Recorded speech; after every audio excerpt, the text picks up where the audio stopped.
I want to describe something Dino just did. Oh, God. Sure. There's this book, Confederacy of Dunces, which is a comedy classic. It's a novel about a big fat guy who lives with his mom, and he's super well educated, and he's got all these master degrees, but he's a worthless human being. He can't find his way in the world. We know a lot of those people in this. Unfortunately, we do. Yeah. Well, actually, no. Not many educated people. We know of them. They exist. We don't meet them very often. Not often, no. You mean educated people that don't do anything with their lives? Yes. Yeah, that's right. That's right. Yeah, most people that we do encounter are uneducated people that don't do anything with their lives. Maybe they have pretensions of education. Yeah. But that guy in the book, Confederacy of Dunces, the only thing he's sexually attracted to is he had a border collie that died. And whenever he starts thinking about it in the book, he gets a boner and has to go jerk off. That is just foul. And he gets a smile on his face, and he looks like he's gone mentally to a heaven of sorts. Well, Dino, for a second, Sonic the Hedgehog flashed across the screen, and Dino always looks stoned, miserable, or homophobic. Yeah. Usually a combination of the three. Of the three, yeah. But suddenly, the clouds parted when he saw Sonic the Hedgehog. And he didn't know I was watching him, but I caught him just, Yeah. Sonic, Yeah. Sonic.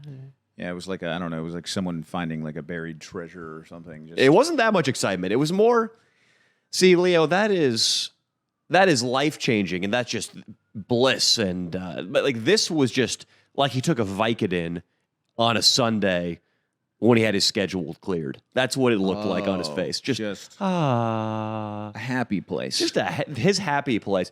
There was a hint of sexual longing in it. Okay, maybe like a mother's womb or something, a warm place. Was sexual longing for you in your mother's womb? Well, I mean, doesn't everyone? Isn't that like a thing?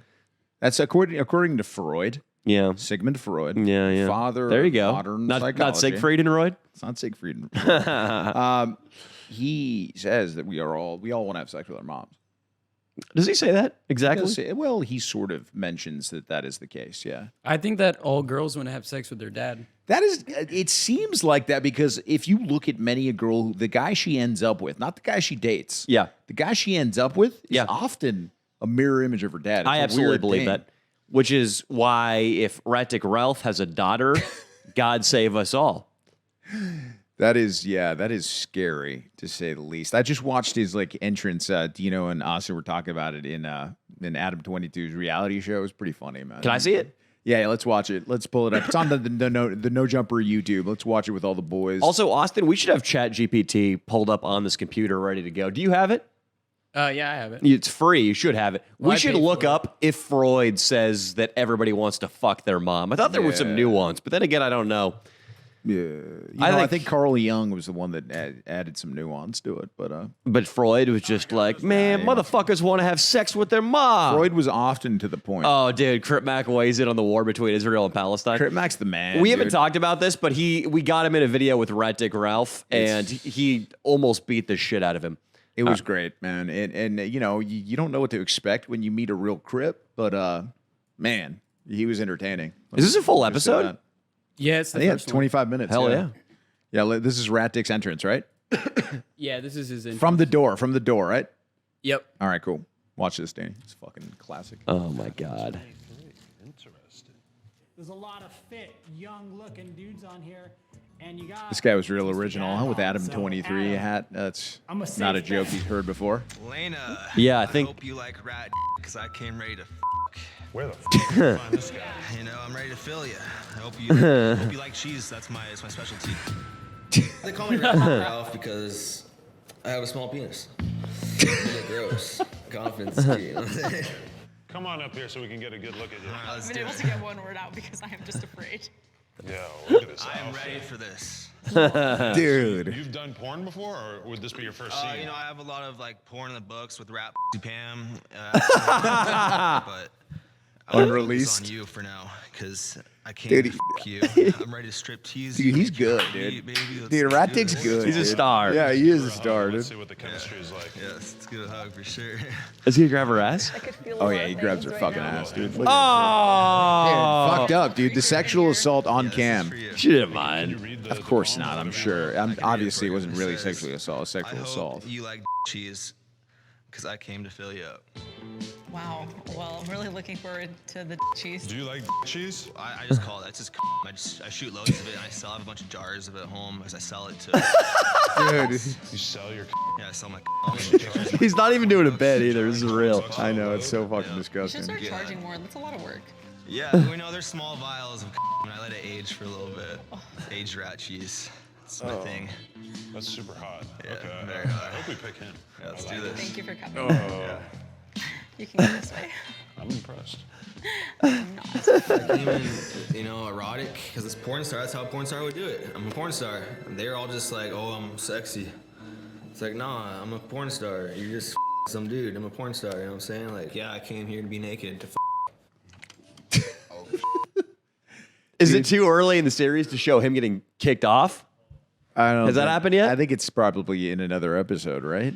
Wow. I think they really made a mistake not just keeping Rat Dick on. Like, Rat Dick Ralph needs to be, Oh, yeah. like, Better Call Saul. We need a Better Call Rat Dick. I mean, look, if I was like on The Bachelor, if it was The Bachelorette, they would keep him around, and every like week on Reddit, all the women would be like, "Why is he still there? I don't get it." And because a producer, me and you, Yes. are just like, "Sorry, we got to keep Rat Dick on another week. We have a bit for him next week, so we got to keep him on another week." Well, we need to take our own advice and not be so hasty to keep firing him because Yeah. he provided us some gold. Yes, He provided us. I mean, it was just the rattiest of Rat Dick performances you could imagine. There was everything anybody could have wanted. Mushrooms, Yeah. Rat Pussy Pam, a filthy apartment, him getting his ass kicked, and him being terrified of the cops to the point where he just opened the door while the car was going like 10 miles per hour, got out, ran into a bush, and then had to get another ride home from Corona, California. yeah. He freaked out. We lost our rat. He wouldn't get back in the car No. because we were fucking with him so Oh, hard. yeah, dude.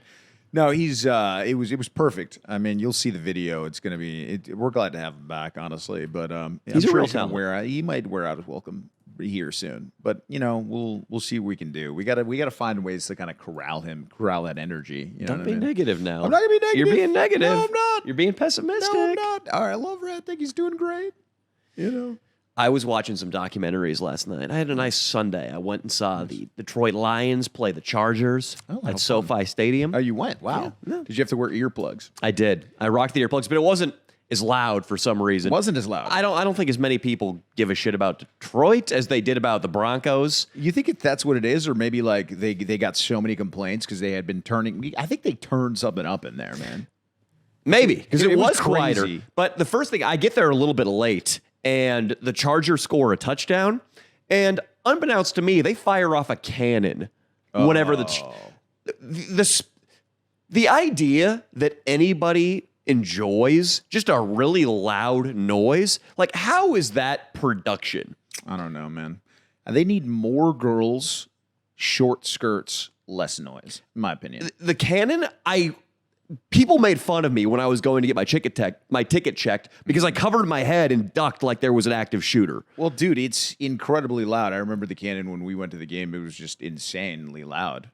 It was like if we were on the other side, we were on the opposite side of the cannon. And it was crazy. If we were on that side, is that what side were you on? Were you I was closer to the right cannon? underneath it. Oh, right underneath God. the fucking, and that's just, I never got warheads when I was a kid. I'm having trouble speaking right now. I got my lip cut in jiu-jitsu. I got kicked in the face.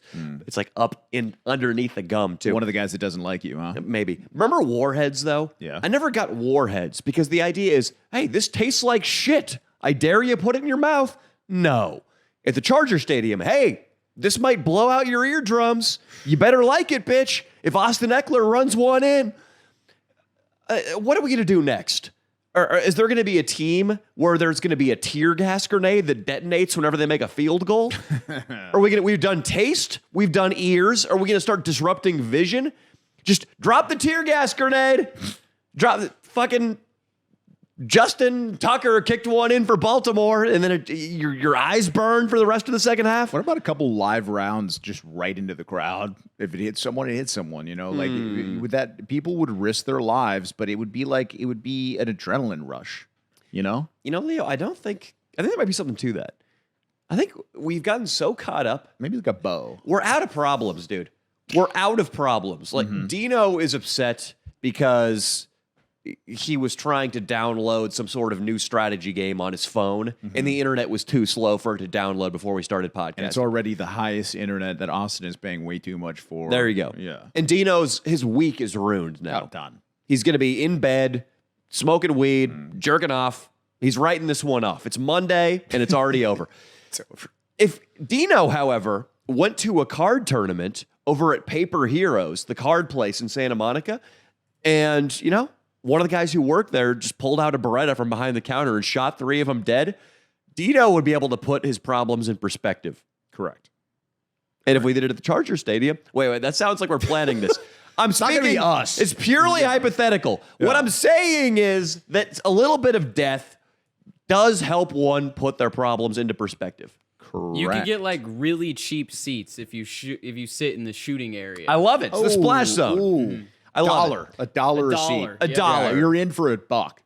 And you But- know, so many people in LA would be like, shit, Holmes, $1 to see Los Chargers? It's only a 9mm night, dog. They're only using a 9mm, not the AK night, dog. Fuck it. Dog, I took a 9mm round in grade school, dog. That shit ain't gonna kill me.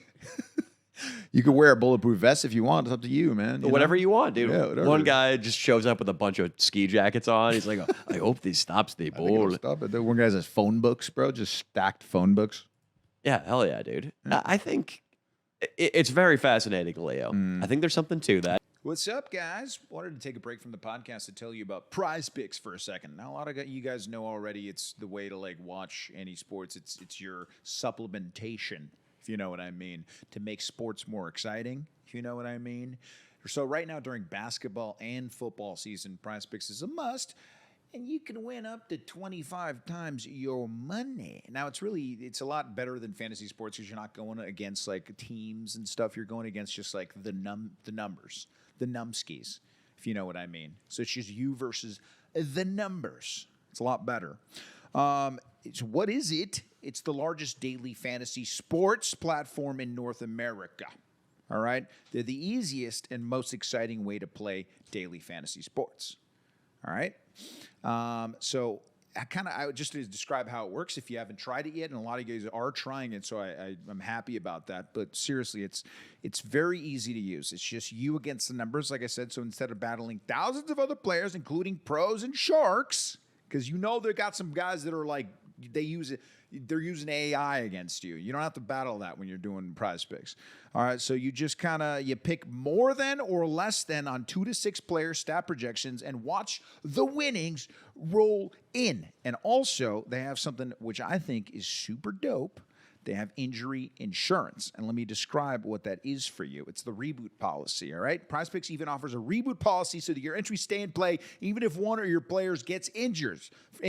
For football and basketball games, if you have a player who exits the game in the first half, does not return in the second half, that player is rebooted. PrizePicks is the only daily fantasy sports platform with injury insurance policy. That's kind of sick, right? For real, it's actually pretty sick. So they have weekly promotions too that can lead to big payouts like Taco Tuesday. Each Tuesday, PrizePicks discounts select player projections up to 25% to provide even more value.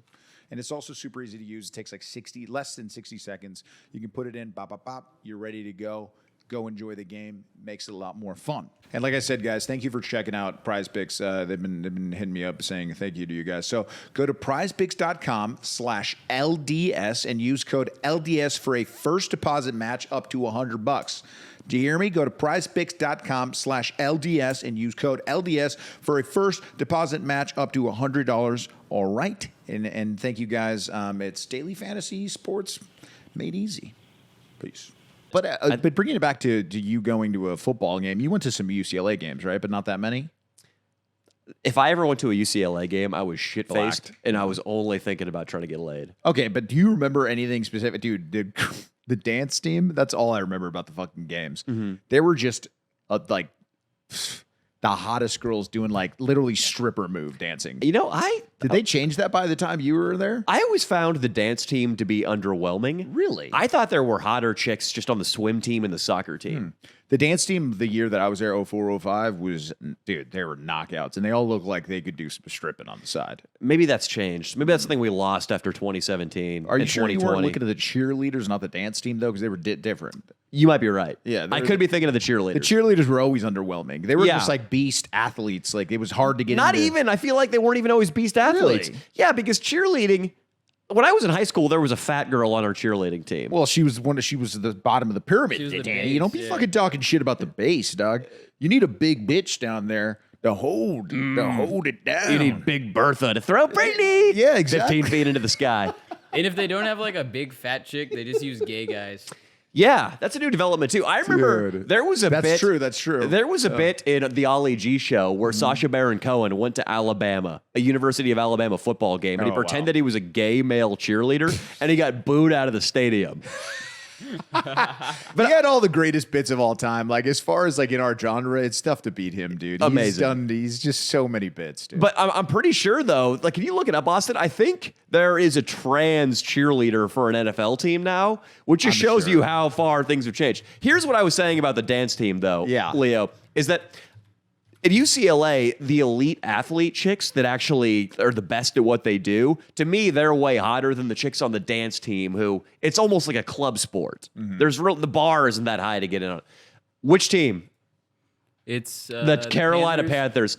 I like how they had to start it out of the Carolina Panthers. well, whatever. I mean, We gotta go to the comment section. I gotta see the this comment is crazy, section. dude. It's nice to see her teammates recognize her bravery too. Wow. Christine. This brightened up my day, which is They're all positive. I'm surprised. I'm very Wow. surprised. But now we have to sort by newest. Bud Light. Daddy must be so proud. Oh, here's a nice one. Transgender is a euphemism for homosexual.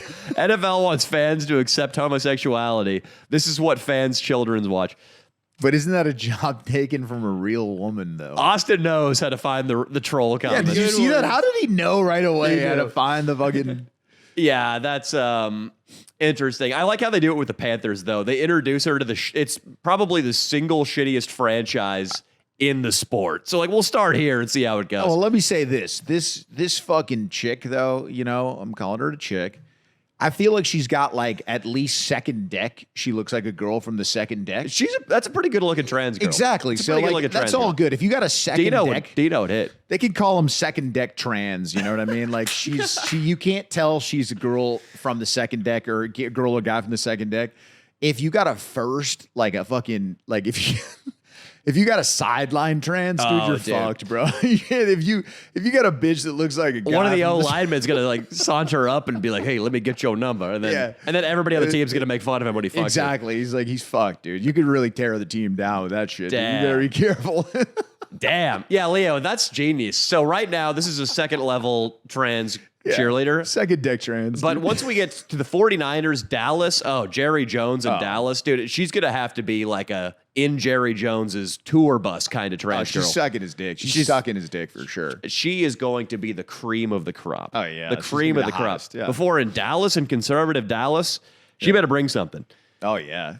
The game was good, but then afterwards, Leo, I was watching some documentaries, some Louis Theroux BBC documentaries, and there's one they do where they go and they meet Nick Fuentes' followers. Ooh. And Nick Fuentes' followers, he's got these kids who maybe Nick Fuentes shook their hand at a rally, or maybe he knows their name because they're big supporters online or something. But these kids, they all wear pit vipers. What? And they all go out and just stream. And here's how I'm going to describe them right now. They are Dino and Austin. Really? They're the same fucking people, Really? dude. Yes. Oh, Yes. God. I kind of want to say that's not true, but it is like totally true. Well, Really? Here's the thing: is like What are the characteristics? I don't know. The whole Nick Fuentes thing. I thought like his followers were smarter than they actually were. It turns out a lot of them were just fucking idiots. No, they're all dorks. They're dude. idiots, dude. And they're not smart because, like, I didn't know much about Nick Fuentes, and I heard a lot of people say he was really smart. Even he on his streams, I was like, this is pretty fucking stupid. A lot of the stuff he says is fucking stupid. I've never watched any of it, so I can't really have it. I don't have an opinion on it. But what is what kind of things is he? What does he push? Like, what's his? So I don't want to like. Well, so his thing is, and Austin, you could check with me on this too. It's pretty much that like black people and women and gays and liberals all have beliefs that are at odds with the traditional American Christian values that the country was founded on, and therefore we should limit immigration to stop the problem where it is now and then push back against it and Christify and whiten America. That's pretty accurate. Really, he's like a super Catholic. Yeah. And he's like almost like not a theologist. What do they call it? A theocracy. Like he's almost like pro theocracy. But some of his rants on the podcast, he'll do 5 minutes on how like girls are retarded. And it comes off like you told Dino, all right, Dino, entertain me for 5 minutes. Do it right now. Cameras are rolling. And it's like, all right, this guy isn't the incisive social critic I once thought he was. But one thing is, what I thought, so Louis Theroux goes, and Louis Theroux's BBC, which are just mainstream media, and he's got his talking points. To me, it just seems like what Nick is saying is, well, there are black people who are also patriots and Christian also. And his philosophy doesn't leave much room for nuance there. It's like, hey, not everybody who's brown or a woman hates America and isn't Christian. But in his mind, like only white men are Christian and who have American values. But his underlings, who really I want to talk about, they just go out with Bluetooth speakers slung around their shoulders.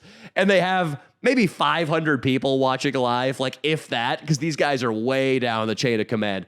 And of the 500 people watching live, 499 are tipping in increments of like 50 cents to get a message played over the Bluetooth that's just littered with the N-word. Oh my God! yeah.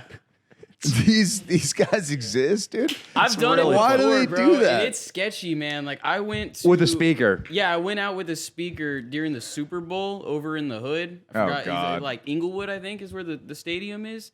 And someone donated to me on my speaker, like, fuck Crips. And then like it blurred. And I was like, bro, you're trying to get me killed out here. Dude. But also the reason that it reminded me of these guys too is these guys, I mean, I sort of can relate to it, but they think just any word that is politically incorrect, which again, I sort of relate to this, they love it. And it basically makes up half their vocabulary. Yeah. So just every chance they get, they're saying retard, they're dropping hard Fs, they're dropping not too many N-bombs. I think they know that that's not socially acceptable. They don't want to get beat up. They don't get their ass kicked. But they're just like their bits are. It would be like if you and I filmed an Edward 40 Hands 10 years before we ever filmed an Edward 40 Hands. Oh yeah, that would have been interesting. When we were like Fuentes and 16. His guys are like kind of confusing until you learn that he's never touched a woman before. Yeah. And it starts to make a lot more sense. Yeah, I just yeah, really I just wanted to comment on his underlings who are fucking hilarious, but absolutely remind me of Austin and Dino and Swolby running around Koreatown live streaming. So the gist of the documentary was that this is like a problem, or yeah, I mean, dude, with Louis C.K. and the BBC, a lot of his takes where one of the guys was just kind of going through right-wing talking points like, you can't say white power, but you could say every other kind of power. And then Louis just gives canned philosophy college professor responses, which you knew that was going to happen. And so that made it kind of disappointing that Louis Theroux can't be nuanced about anything. He just has to take a hardcore BBC left-wing mainstream media stance. Yeah. And he can't be like, hey, Nick, I agree that the lack of Christian values and the disdain for America is a problem. Like, he couldn't even meet him in the middle there. Damn. Without, I mean, obviously I don't want Louis Theroux to go and endorse full-on fucking white nationalism, but it was just the whole time. You know, it was a fun documentary. I recommend it. And the other one was on extreme alcoholism, and it made me think of Neeks. Oh, God. How far, I mean, can you believe that Nick Fuentes, I mean, he's just like, He was hanging out. He was hanging with like Kanye. Yeah. for a while, He's dude. a really Like, smart guy. He's like really good at like social engineering and shit. You Like, know the what? way he See, look- weaseled his way into all these like places is like, damn. I'll say this, just in my mind, every time if I think Nick Fuentes, I see him in a suit because he's always in a suit. Yeah. That automatically makes me think he's smarter than he probably Dude, is. he's my age. He started doing his stuff when he was like explains a 18, lot. with just wearing a suit with a green screen behind him. Yeah. And I don't claim to be super smart politically or in any other way, but I did think he was going to be more impressive intellectually than he was. Do you agree that he's not some sort of super genius that people make him out to be? No, I mean, I don't think like debate wise and stuff, he's like some kind of super genius. I just think for He's not like the way Destiny. he's A guy like Destiny is super impressive to me intellectually. Yeah, I mean, I think that if you watch Destiny and him debate, they're pretty close. Like, Okay. Nick is a really good debater because he's had to be, because he's been doing this for so long now, and he always has to argue with people. But I think he's more just smart in the way he's able to just like sort of keep getting his name out there and hanging Sure. out with Kanye and just like. I mean, he's I don't know. rich, right? He has like different. He has like almost like street smarts as opposed to like book smarts. Sure, I respect that. And I'm a fucking idiot, so I feel weird. Even a probable white nationalist, I feel weird calling stupid because I don't like calling anybody stupid. When it comes to except like for Fez and Dino. semi-white nationalist history, though, like he knows the dates and everything. He's really like. read Well, up. I wouldn't wanna congratulations. debate He him. knows when Nathan Bedford Forrest was born, and he knows when Emmett Till was lynched. Yep. Good for him. What's up, guys? Wanted to take a break from the podcast to tell you real quick about Quip. Now, there's a lot of like subscriptions that you guys probably have that are not helping you get the ladies. They're not helping you in your hygiene to be sexier. Quip is something that will help you be sexier and have better oral care. All right, now you get an electric toothbrush, you get mint and gum dispensers, you get a water flosser, guys. All right. November, we're going to talk about their electric toothbrush. All right, guys, it's the holiday season. You got to be fresh.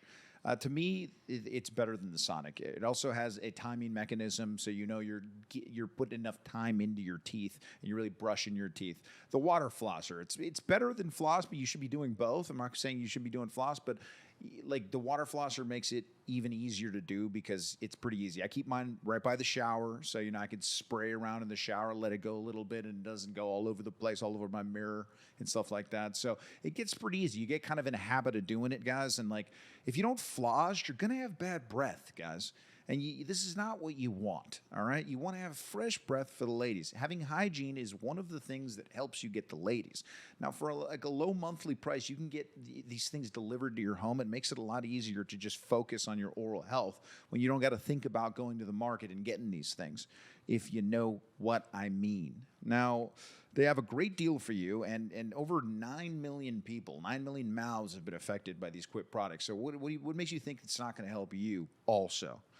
Now, if you go to getquip.com/LDS right now, you'll get 20% off any electric toothbrush, mint and gum dispenser, water flosser. That's 20% off any electric toothbrush, mint and gum dispenser, water flosser at getquip.com/LDS. GETQUIP.com/LDS. Quip, the good habits company. So go check them out. They're going to help you get the ladies. So I watched that, but the alcoholism documentary was fucking gnarly, dude. All right. So what makes an actual? I mean, what constitutes an actual alcoholic, though? Because this has been something that I've always talked about, and everybody has like their like definition of an actual alcoholic. What do you think? And what does the documentary say? It didn't define the word alcoholic. It just showed people in the belly of alcoholism. Dr. Drew always said when consequences start arising in your life that you're probably an alcoholic, whether that is your health deteriorating, problems in your relationship, not being able to make it to work, not being able to stay sober at work. So I think that's the definition broadly of alcoholism. But different people can function at different level of some people, they're 18 years old and they have to get sober because they came this close to dying. Right. They were deathbed alcoholics before they graduated high school. Other people are alcoholics who are 74 and have been drinking their whole lives, like Charles Bukowski. Charles Bukowski was an alcoholic with relatively few consequences throughout his life. You could argue that it made him rich even. He was a great writer, yeah. But in this documentary, dude, there's a middle-aged, frumpy a Cameroonian French woman is hanging out with Louis Theroux. She drinks 5 tall cans of 9% alcohol every day, maybe 6 or 7 actually. She drinks those every day, and she's got a boyfriend who is like a kind of a handsome 40-year-old dock worker who's also an alcoholic. Wow. And they go up to her and Louis Theroux go up to this guy for an interview, and the first thing he says is, "Yeah, usually my girlfriends." I can't do an English act. Let me try this again. Yeah, usually my girlfriends have tits and asses, but I made an exception for this one. And Louis Theroux's just like, what a thing to say. You say that to her face. He's like, I don't care. The fuck? And then he's like, you want to have a go? And he gets up and he tries to fight Louis Theroux. Like, Fuck, dude. but then they go back the next day and he's on the bench. And the girl's like, oh, Michael, I'd like to speak to you. And Louis Theroux is like, I'm Louis Theroux with the BBC. Can we maybe settle the score from yesterday? I would like to apologize. The guy turns around and goes, I was shagging me ex-girlfriend last night. Right to the girl's face. What the hell, He dude? just abuses this alcoholic girl. Oh my god, dude. And they're Cameroonian? Well, one of them was Cameroon. The other guy's a white the guy who talks all this shit's a white English What a dude. strange bear. But then there was one guy in there who's got liver cirrhosis and his belly's all swollen up. And they had to drain his fucking belly. He's got 3 months to live. And he just has to sit there and get his belly drained all the time. Yeah, that sounds like a horrible death, dude. That was Dare would go through liver cirrhosis and how painful it is in your final days. I guess you turn yellow too. You know, Yeah. your liver stops working. It's pretty gnarly. You think he'd still get pussy with liver cirrhosis?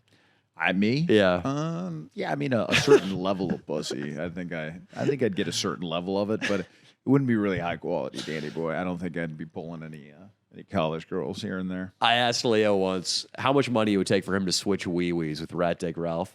You quoted, I think, like 20 million. It was 20, so I never have to worry about anything, including my family. Yeah, 20 million. And I asked you if you'd still get pussy with Rat Dick's wee-wee, and you said absolutely you would still. Oh yeah, I would still get. It would. Yeah, I would have the money to kind of like. I know that every girl would leave kind of unhappy after our sexual encounters. You know what I mean? But it wouldn't matter because there'd always be another one I could wine and dine. Take out, have a beautiful place. My butler. I'd have a butler for God's sake. If you had $20 million, girls would tell you they had the biggest cock. You had the yeah. biggest cock they'd ever seen. Oh yeah, they would try to wife me up. They'd be like, "Oh, you have a boyfriend cock," and I'd be like, "Really? You sure about that? A fucking rat cock. You got a transfusion of rat cock. Are you sure?" I had a buddy. This guy, he wasn't really a buddy. We called him Smee when I lived with him at 74 Eastwood Drive. Many, many stories with Yeah, Smee. we've talked about Smee, I'm sure, on this podcast. He told me though that he really wished that he got to fuck girls and then court them because he was really short and out of shape and, all around a total piece of shit, actually. So it wasn't just like he was short. Like if you're a guy listening, you can be short and be a boss. A lot of the biggest pimps I know are short. Uriah Faber. Yeah. Uriah Faber, biggest pimp I've ever met. 5'5". And he wasn't even rich when you met him, right? I mean, was No, he? No, right? he wasn't. No, he was probably making like 40 grand a year, something like that. Wow. But Smee ate pizza every meal of the day, and he drank a handle of Evan Williams 4 times a week. So we'd get 4 of them a week Jesus. and just cycle through them at night, just get shit-faced. Oh my God. Maybe the biggest loser I ever met. He, however, had a big, meaty fucking dick. That sucks. And that was his thing. He had a big cock. And he wished profoundly that girls would see his penis and fuck him before he had to talk to him. Because he just could not get laid. It was impossible for him to get laid because the cock was the last thing. So what I'm saying is, guys, if you're like me and you have a less than impressive cock, you're good. Because chicks don't see it until they already like you. It's too late till it's too late. Until it's too fucking late. That's how I like it. Yeah. Whenever I reveal myself to a woman, yay, peso pluma. Dude. Yeah. I pretend I'm peso pluma. I've been listening to Peso. I know I've been talking about it, but yeah, man, he's good, dude. Peso's good. He's changing the game for the Mexicans, bro. He really is. So He's putting Mexico on the map. he's kind of putting Mexico on the map in music, yeah, man. So you're gonna get called Peso Boomer for a lot longer, my friend. Hell yeah, dude. Yeah, I think we we can't do it, but we wanted to do a video going to the Mexico-Colombia game at the, I think it's where the Galaxy play. Yeah.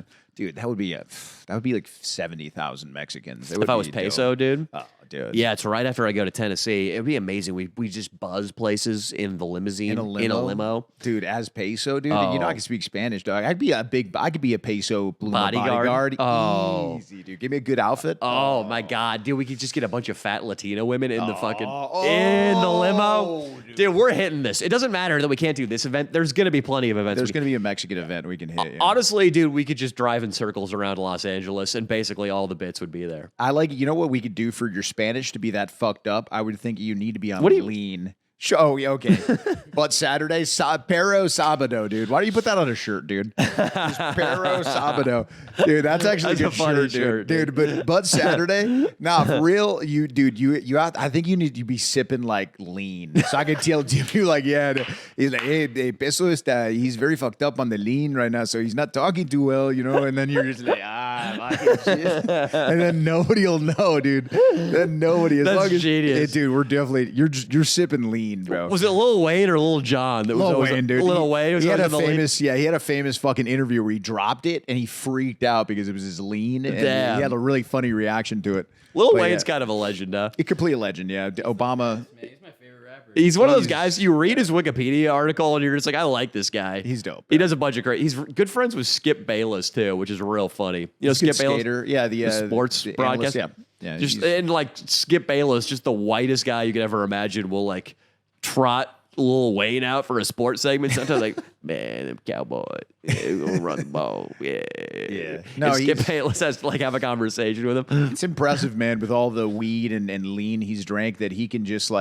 he's like a legendary rapper. I mean, he could just lay down some crazy like tracks with just like on lean and just like first time he's doing it, and then apparently he'll just go in like freestyle sometimes and just it's a hit song, dude, and then he just like re-records that. He's very impressive. I watched a video of him recently with his son, who is like 12 years old, and he's like talking to his son, and I'm just sitting there going like, man, his son is like so much more articulate and like able to speak compared to him. Yeah, his son better be in the best private schools in LA. That's what it seems like all the athletes or the rappers end up doing is they put their kid. I know like the Mayweather's kids went to like a super private school in Valencia, random out here. And like some of them, I know Denzel's kids went to, just because he's black. I mean, yeah, he's a black man. He sent them to Campbell Hall in the Valley, which was like a 30, 40 grand a year kind of school. Wait, why'd you say just because he's black? I don't know, but I was saying like I was grouping Denzel in with rappers. Oh, okay, and, rappers and athletes. But Okay. I was thinking about like, yeah, like just rappers being. Did you hear Michael Hopefully. Irvin calling out his son? No, I didn't hear about that. So Michael Irvin, the Cowboys wide receiver, has a son who's rapping about having guns and being gangsta. And Michael Irvin just gets on TV. He was like, man, my son's a rapper. He's rapping about being hood. Son, you grew up in a gated fucking community. I love that just shit, fucking punked his son on the air. Dude. Amazing. Because, yeah, Michael Come Irvin's on, got bro. so much money. Great. He was the longest yard. He's a really good actor. Fuck. He's the man. Yeah. What's up, guys? Wanted to take another break from the podcast and tell you about Factor Meals. Now, what is Factor Meals? They're ready-to-go meals that will be delivered to you. We have a great deal that I'm going to tell you about shortly. But what I like about these guys is they're ready to eat, so they're ready in 2 minutes or less. Now, what I also like is that you can pick some extra protein meals. You can pick calorie conscious meals because your boy's trying to have abs for the holidays. I'm trying to separate myself from the pack during the holidays, and Factor Meals can help me get there. All right. But also it's cheaper than going out and buying food in Los Angeles for me as well right now. And I've been searching and been looking at some of these prices, guys, and they're pretty good. And the deal that they're going to give us is pretty good too. So I'm going to tell you about that in a second with our code. You know what I mean? But also, you have to remember that you guys during the holiday seasons can be kind of overwhelmed, right? And there can be like a lot of things going on. So having like somebody on your side, like this delivery service, is just another thing that you subscribe to that is aiding you in life, that's not taking away from you in life. You know, make a few good choices like getting some Factor meals delivered to your house, my friends. You can rest assured you're making a sustainable choice too if you're an environmentalist. All right, that's another thing you can do. But also, guys, if you're looking to maybe spice it up with the ladies a little bit, you know what I mean? You can level up to Gourmet Plus. All right, which is pretty cool. So they're prepared to perfection by chefs and ready to eat in record time. Enjoy premium ingredients like broccolini, leeks, truffle butter, and asparagus. So if you want to impress a lady, you have these Factor meals ready to go. You can make it. You can make her think that you cooked them, for God's sakes. But either way, if you're trying to get jacked, they got that. If you're trying to stay lean, they got that also. And guys, they're ready to go in 2 minutes. All right, so they're simplifying things. All right, they're simplifying your life. So look, head to factormeals.com/LDS50 and use code LDS50 to get 50% off. Did you hear me? That's code LDS50 at factormeals.com/LDS50 to get 50% off. Now go and enjoy those meals and let me know what you think. They're fire. It's fucking Michael Irvin is another guy who's he just sauntered up to some chick in a hotel room in a blackout and asked her if she'd ever had any black dick. That just happened. Can you pull it up? It just happened, dude. Oh, What's his name? No, not on YouTube. Just Michael Irvin. Just type in, and then go to IRVIN. And then go to news. Penis woman, drunk woman, penis woman. Penis woman drunk.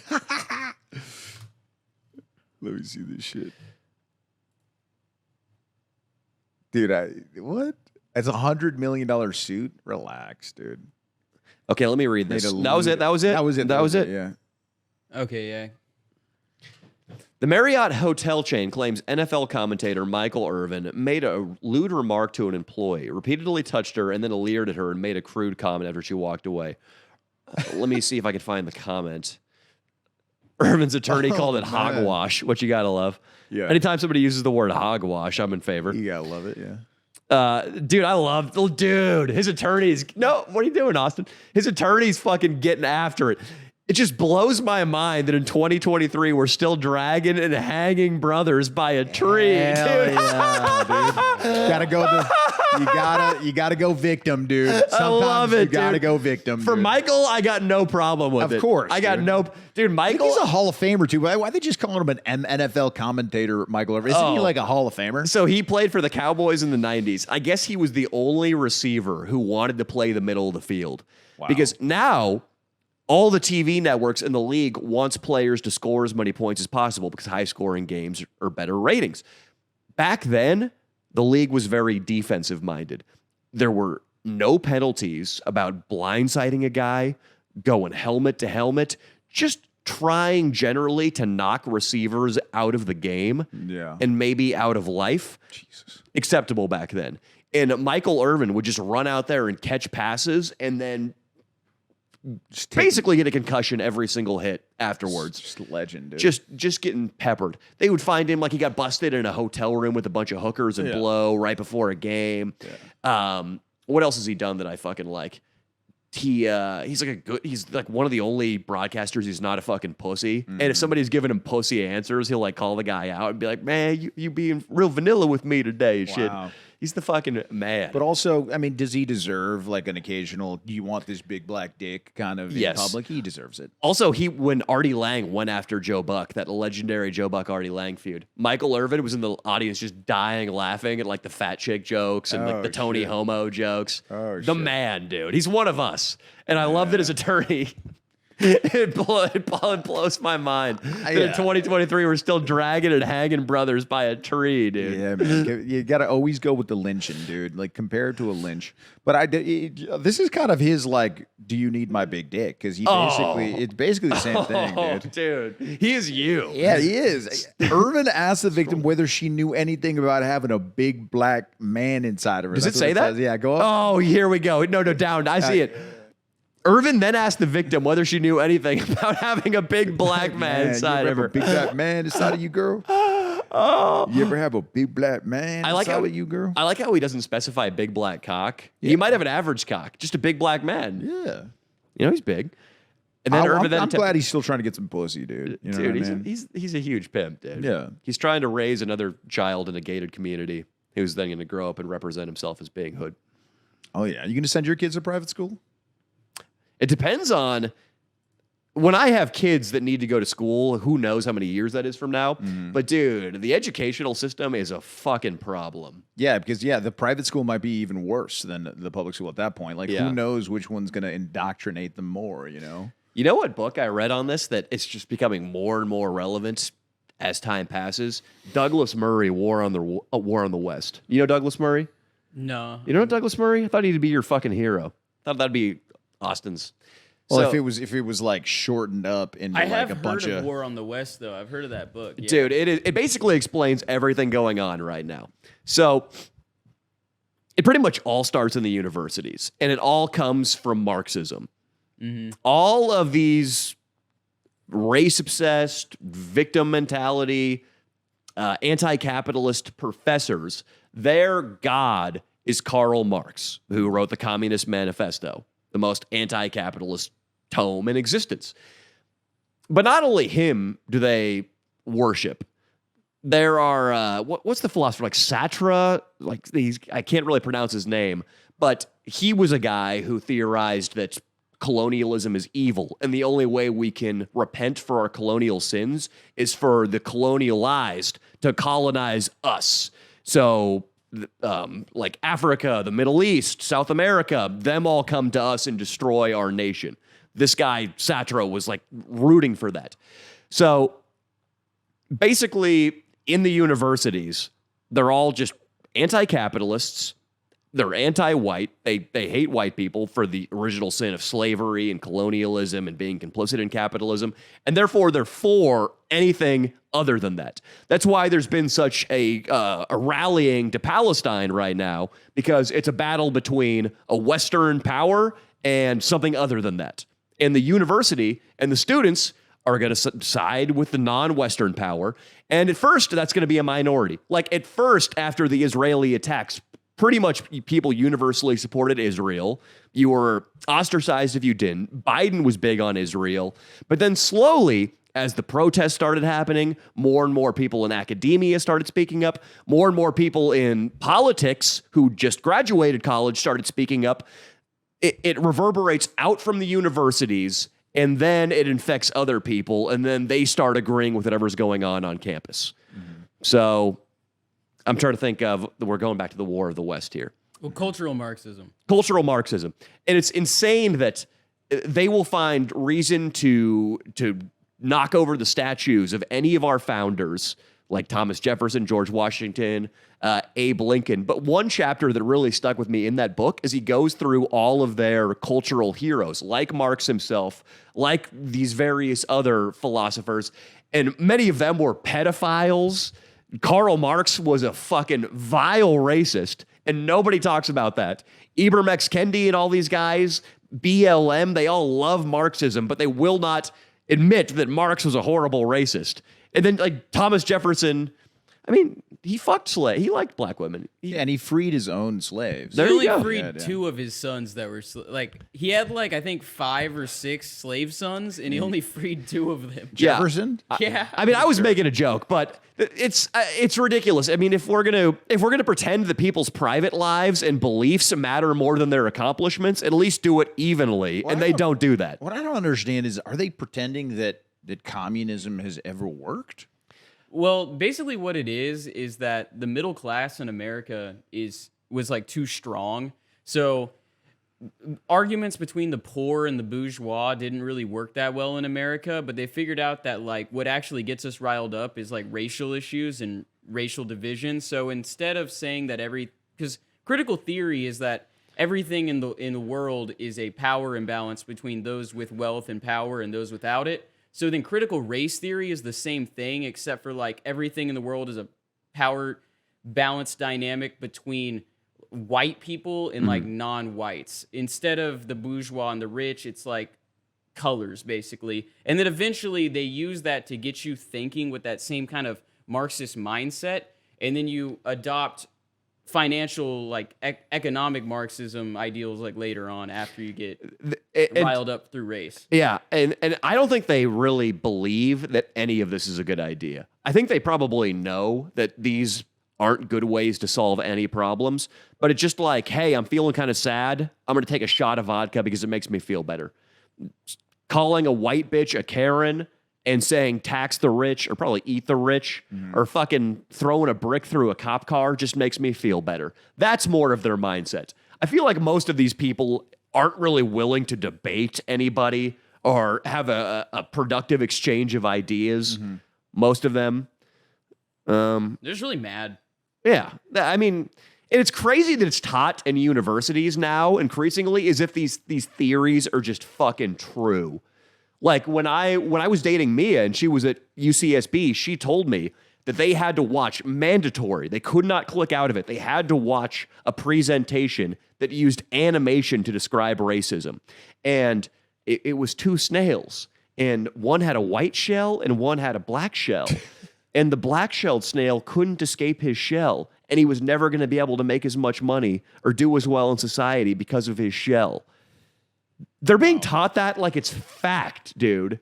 And it goes all the way down to like kids in elementary school being told like, oh, well, you're black, Jimmy, so you're not going to accomplish anything in your life, so you might as well not try. And it's like the worst fucking thing you can tell a kid ever. But eventually, though, doesn't that fail? Because like affirmative action is removed from colleges again. So UCLA is going to go back to being like 75% Asian. No, they're going to find backdoor ways of still segregating or still doing very racially I conscious might have gotten in admissions. because of affirmative action to UCLA. I'm not for going you. to lie, dude. But I mean, I'm Latino. But Let's do it through the essays now. through the essays, maybe. You'll yeah. write an essay, and then every other line, just write wink, wink, nudge, nudge. I'm non-binary. Wink, wink, nudge, nudge. I'm Latino. And if you, like, that's how you'll communicate that you are a person of color. If you're black, what if you're a black man? What if you start off with just an M bomb, or just like, hey, can you help an enter out? I'm sure they let him in. I would. That'd be pretty classic, dude. Dude, there was a guy that I went to UCLA with. We had a couple black guys in my fraternity. It was UCLA was very white, but we had a couple black guys in my fraternity who were classic. One was named Daryl, and this was a different time back then. You could just like fucking shit you could post online was crazy. Daryl couldn't get the class he wanted for the spring semester, and so he went. I guess he had a breakdown in the admissions building, and then he went back to Facebook and posted about it. And I guess he just said basically in his Facebook post that he acted as black as possible. It was a long explanation. And then the last line was, sometimes you got to act like an N-er to get anything done. And it was just the best post ever. Hey, that is so accurate, though. That is so accurate. It was hilarious that like he knew when to turn it on. He's like, when to get thugged to scare an admissions person into giving me what I want. Oh yeah, dude. Oh yeah. No, yeah. I mean, I gamed the system to get into UCLA 100%. I was my SAT scores were not bad, but I had a perfect score on like the SAT score for like the Spanish test, the SAT 2s. I had like a perfect score because it was my first language. But then I was just like, I'm a Latino guy, so I had a high test scores because I cheated sort of, but just it was my own language. Can you do a saying, Latino like, face right now? Pretend you're walking through the admissions building. A Latino face? Yeah, yeah. I don't know how to do a Latino Like just face, be as bro. Latino as possible to try to get admitted right now.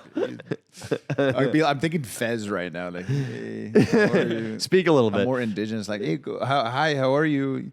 I'm Leo. I'm from Mexico. How are you?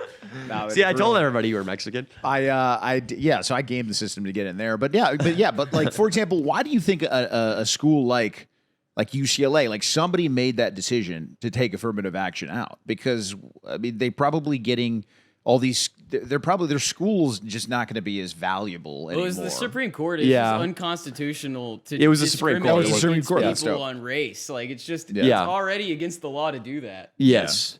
But it was around for a long time. Because that's what people do though is that people in power like governors and stuff, they know that they can do things unconstitutional like COVID, because it's going to take 3 or 4 years before it catches up to the Supreme Court and it gets stopped. So like you Yeah. can basically do whatever you want for like 3 or 4 years. Yeah. I figured that it was just a generation of that affirmative action just failing, and they're seeing that like maybe the percentage of students coming into UCLA that graduate. You know what I mean? Because you know how many people get in and Yeah. never. I mean, I was one of them. I went in and then I never graduated from UCLA. Really, the Supreme Court just like are just on top of it. And like if you have what happened with President Trump, is the president's probably most powerful ability besides like military stuff is to appoint court people to the Supreme Court. And then now we just have a Republican majority in the Supreme Court. So they're just making decisions that align more with conservative stuff. It's why abortion got overturned, Roe v. Wade. It's the same thing. It's just we have more conservative judges now.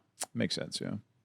Yeah, I forgot. It's been so long since that happened, the affirmative action one, and that's seemed like a minor footnote compared to abortion, just based on the uproar it Yeah, caused. obviously. Yeah. That was good times, though. UCLA. I'm trying to think what else I had to discuss. I don't Well, recall. I'll tell you about my weekend. Last 36 hours, I've spent barfing because I had food poisoning. Have you ever had? You know what it reminded me of though? Those days after Del Taco and In-N-Out, and how Yeah, effective. food poisoning, more like binge guilt. Yeah, I Stop think it. so. I was not binging and throwing up. I'm telling you the truth. I had food poisoning, but I can tell you that it is quite effective in dropping some LBs. You know what I mean? I'm not going to lie. What'd you eat, fat ass?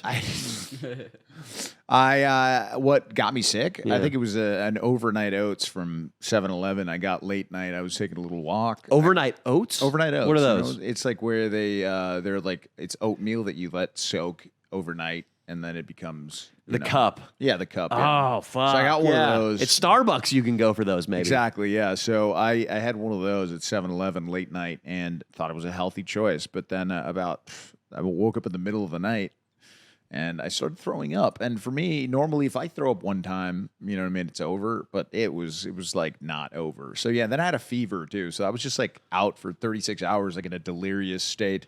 Damn. It's pretty nice. It's a good thing we When's the filmed last with time you had Radzik one on of those, Thursday. dude? It's been a while. Yeah. Because I'm not a fat ass who eats whatever. I don't believe you had overnight oats. He probably That had was a it. I did Slurpee, not. a corn dog, a piece of pizza that had been sitting under the heat lamp for 3 days. Oh, you know what? I've done that. You know what I mean? I've done that. The hot dogs at 7-Eleven are phenomenal. I don't know. People talk shit about them. Like people go in and like, who eats these? Well, I can eat one of those every now and then. But no, yeah, I was spending my days, and then you know what? I really thought of like the 24 hours into the sickness. I was just thinking like, wow, man. Like health is wealth, man. Without if you don't have your health, you really have nothing. Like striving to be rich, striving to get pussy, all that is nothing. It's nothing if you can't fucking walk. You know what I mean? Yeah. Brando was just pissed, dude. I couldn't play with him, dude. He just come in, he climbed on the bed a couple times, came on my head, like he came. He came on your head? He didn't come on my head. Yeah, you wish, dude. He fucking jerked off on my head. Yeah, poor little Brando, dude. I could just barely get up and put some tuna on his plate and fucking go back to bed, dude. It's pretty fucked up, man. That's rough, man. Yeah, I ate a piece of chocolate from Whole Foods today. Organic, but I still feel like a piece of shit. Dark chocolate, dude. It was milk. You like it was milk milk. chocolate guy. Huh? I don't like dark chocolate. A dark chocolate is an aphrodisiac, so you should get used to it. I mean, you should get into it. I don't like that. He made eye contact with me when he told Oh, me relax. dark chocolate was an You know what aphrodisiac. I've figured out about Danny? If you are an above average looking man, he is significantly less gay with you. The uglier you are as a male, the more gay Danny is. I agree with that. Yes, Isn't that fair? Why? That would mean it arguably means you're more gay. Because why would you be worried? It's about like the uglier a chick interaction? is, the more aggressive you can be about sexually harassing her because you know she likes it. I was just checking if Sandrine hit us up.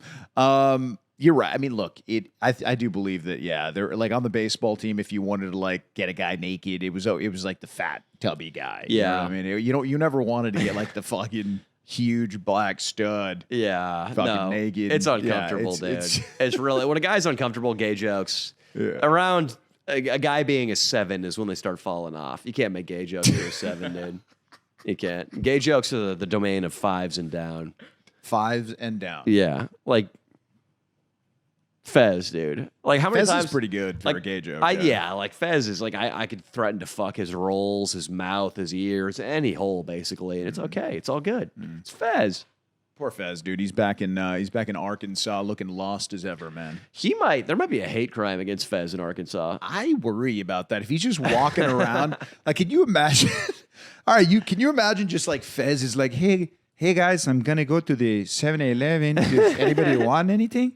And his mom is like, no, I don't want nothing. And his brother's like, give me a Mountain Dew. It's like, okay, I got you a Mountain Dew. So a Mountain Dew Code Red, 2 liter. Yeah, there we go. A 2-liter Mountain Code Red. So he's just walking. Fez is just walking, and some guy just says something to him. Hey, beater. Why do you say that to me? Hey, when you walked through the Rio Grande, What? I wish you would have drowned. See, you're stupid because I am not even Mexican. I am from Ecuador and I came here legal. Get him, Legally. boys. Oh, leave me alone. Stop. Ah! He would like run. Hakito. Oh, dude. Oh, if he tried to make a last stand with like Steven Seagal. Dude, what if that would, I don't think that I would ever be as happy as if I like woke up one morning and Dino's like, dude, you got to look at Twitter right now. And Fez just beat the shit out of 3 guys with his Hapkido, dude. Oh my God. That would be the happiest moment of my life. Is it that or this image is just in my head right now? I know it's terrible, but it's really funny. I know. I don't think you do. What if you saw Fez completely naked and Hamas ordered him to clear a minefield? He stepped on a mine. Like just somehow Fez is in Gaza, like out of nowhere. No, one of them, they come through the border and they're trying to get to the American heartland and they go straight through to Arkansas and they raid Fez's neighborhood. And maybe they're testing a mine because I don't know why there'd be a minefield in Little Rock. If this is your first time listening to this pod, Fez is a 38-year-old virgin Ecuadorian guy. He's a little fat, and he's a good friend of the pod. He comes on the pod sometimes. And pat yourself on the back if this is your first podcast. That'd be sweet. This is the if first it's your one. first pod, hit the subscribe button. Say what up. Let's should we play a game right now? Should we play some Sonic? We've been wanting to do this for a while, and today's the day, boys and girls. Today we're going to play a little game. And here it is. So for the viewers, you're going to be able to see. I haven't played Sonic in a long ass time, dude. We will try our best to describe what's happening to the listening audience. How long Neck hit me up said should he pull up, but it's kind of late. It's kind of late. Well, I mean, unless he lives down the street. Let me ask him. I missed a FaceTime. That might be him. Yeah, probably.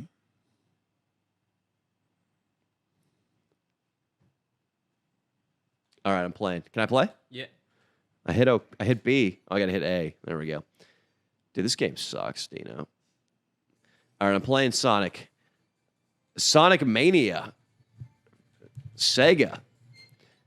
When I was a kid, Sega made consoles, and Austin told me that they stopped doing that because they went bankrupt with the Genesis. Sega's the first video game I think I ever played, even before Mario. Just at my buddy's house. My neighbor, Michael Green. I'm going to have you research, Austin, why the Genesis went bankrupt, because that's very interesting to me. I love corporate failures. So why is he... It was the Sega Dreamcast. It just didn't sell very well because it was competing against the PlayStation. I'm sure Yeah. they got bought out by somebody, though, right? Who do you think they got bought out by? Maybe, yeah. They probably got Why scoured. is this They turned Sonic... themselves from like a first-party like game console company to where now they're a third-party game developer company that just makes games for other consoles. So now instead of only coming out on like Sega systems, their games come out on Nintendo, PC, Xbox, PlayStation, all at the same time. They kind of just sold out their independence. Why is this this Sonic why do people pink? do this? Why is this Sonic pink? This is Knuckles, dude. And it's his Knuckles, incidentally, is what Dino wants up his asshole. You'd let Knuckles fist you, Dino.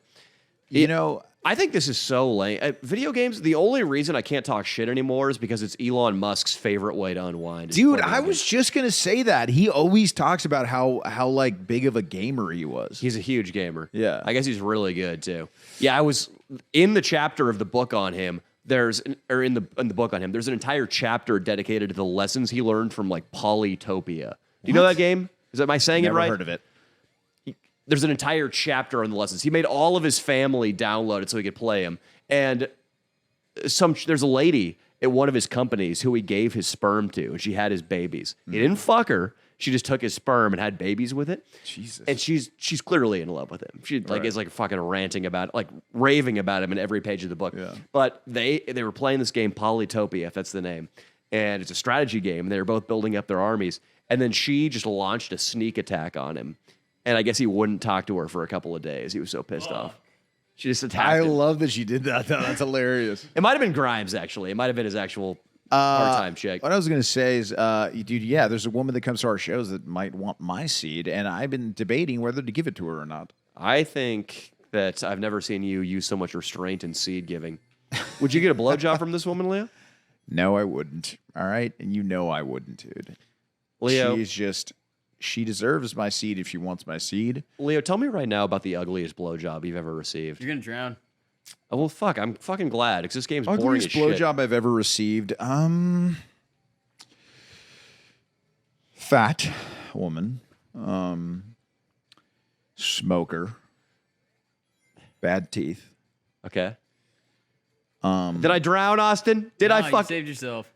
How long do I have to catch my breath for? You're good. Okay, You're 'cause- just going the wrong way. This game stinks. You gotta hold down and then like hold the B button so you can spin. Oh, there it is, And then you dude. hold the down but let go and then hold down so you roll. I hate this game, dude.